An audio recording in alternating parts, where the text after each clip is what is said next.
ایک سرد رات تھی جب 12 سال کا علی اپنے ننھے سے قصبے سے اپنے دادوں کے گھر جانے کے لیے ٹرین میں بیٹھا تھا۔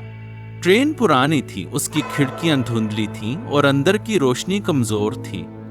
علی کے ماں باپ نے اسے اکیلے سفر کرنے دیا تھا کیونکہ وہ سمجھتے تھے کہ وہ بڑا ہو چکا ہے، لیکن علی کے دل میں تھوڑی سی گھبراہٹ تھی کیونکہ یہ ٹرین مشہور تھی کہ اس میں عجیب آوازیں سنائی دیتی ہیں اور لوگ اسے بھوتیا ٹرین کہتے تھے۔ علی نے اپنی سیٹ پر بیٹھ کر اپنا بیگ رکھ دیا۔ ٹرین میں کچھ ہی لوگ تھے اور سب خاموش تھے۔ علی نے اپنے آپ کو تسلی دینے کی کوشش کی اور اپنی کتاب نکال کر پڑھنے لگا، لیکن کچھ ہی دیر بعد ٹرین کے اندر سے عجیب سی آوازیں آنے لگیں۔ یہ آوازیں کسی کے رونے یا ہنسے جیسی لگ رہی تھیں۔ علی نے کتاب بند کر دی اور اپنے آس پاس دیکھا، کوئی نہیں تھا۔ تھوڑی دیر بعد اس نے ایک اور آواز سنی۔ یہ آواز اس کے کان کے قریب سے گزری جیسے کوئی اس کے کان میں پھسپھسا رہا۔ علی نے گھبرا کر اپنے کان دبا لیے۔ اس نے سوچا شاید یہ سب اس کی وہمیت ہے، لیکن پھر اس نے ایک چہرہ دیکھا۔ ٹرین کی کھڑکی کے باہر ایک عورت کا چہرہ تھا جو اس کی طرف دیکھ رہا تھا۔ چہرہ سفید تھا اور اس کی آنکھیں خالی تھیں۔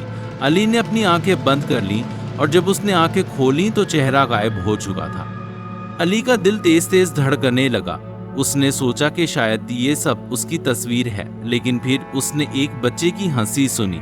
ہنسی ٹرین کے پچھلے ڈبے سے آ رہی تھی۔ علی نے اپنے آپ کو ہمت دی اور وہاں جا کر دیکھنے کا فیصلہ کیا۔ جب وہ پچھلے ڈبے تک پہنچا تو وہاں کوئی نہیں تھا، لیکن ہنسی پھر سنائی دی، اب ٹرین کی چھت سے۔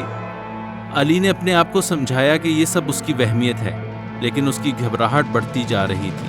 اس نے واپس اپنی سیٹ پر بیٹھنے کا فیصلہ کیا، لیکن راستے میں اس نے ایک پرانے آدمی کو دیکھا۔ وہ آدمی ٹرین کی دیوار کے ساتھ کھڑا تھا اور اس کی آنکھیں بند تھیں۔ علی نے اس سے پوچھا، انکل آپ ٹھیک ہیں؟ لیکن آدمی نے کوئی جواب نہیں دیا۔ جب علی نے اسے ہاتھ لگایا تو اس نے محسوس کیا کہ وہ آدمی تو ہے ہی نہیں، وہ صرف ایک پرچھائی تھی۔ علی بھاگ کر اپنی سیٹ پر پہنچا اور اپنے آپ کو چھپانے کی کوشش کی۔ اس نے سوچا کہ شاید یہ سب اس کے دماغ کا کھیل ہے، لیکن پھر اس نے ایک عورت کو اپنی سیٹ کے سامنے کھڑے دیکھا۔ عورت کا چہرہ وہی تھا جو اس نے کھڑکی کے باہر دیکھا تھا۔ اس نے علی کی طرف ہاتھ بڑھایا اور علی نے اپنی آنکھیں بند کر لیں۔ جب اس نے آنکھیں کھولیں تو سب کچھ نارمل تھا۔ ٹرین میں کوئی نہیں تھا، صرف وہ اور ٹرین کا ڈرائیور۔ علی نے اپنے آپ کو تسلی دی کہ یہ سب اس کی وہمیت ہے، اور اس نے سوچا کہ جب ٹرین اسٹیشن پہنچے گی تو وہ دادو کو سب بتائے گا۔ جب ٹرین اسٹیشن پہنچی تو علی نے دادو کو اپنے سارے واقعات سنائے۔ دادو نے مسکرا کر کہا، بیٹا یہ ٹرین پرانی ہے اور اس میں کئی لوگوں نے سفر کیا ہے، شاید ان کی یادیں اب بھی اس میں رہ گئی ہیں، لیکن یہ سب صرف تمہاری وہمیت ہے۔ ٹرین میں کوئی بھوت نہیں ہے، بس تمہارے خیالات ہیں۔ علی نے دادو کی بات پر یقین کیا اور اس کی گھبراہٹ کم ہو گئی۔ اس نے محسوس کیا کہ انسان کا دماغ کبھی کبھی عجیب خیالات پیدا کر دیتا ہے اور یہ سب صرف ایک غلط فہمی تھی۔ اس کے بعد علی نے کبھی بھی اس ٹرین سے ڈر نہیں کھایا، اور اس نے اپنے دوستوں کو بھی سمجھایا کہ ڈر کے پیچھے صرف ہمارے خیالات ہوتے ہیں۔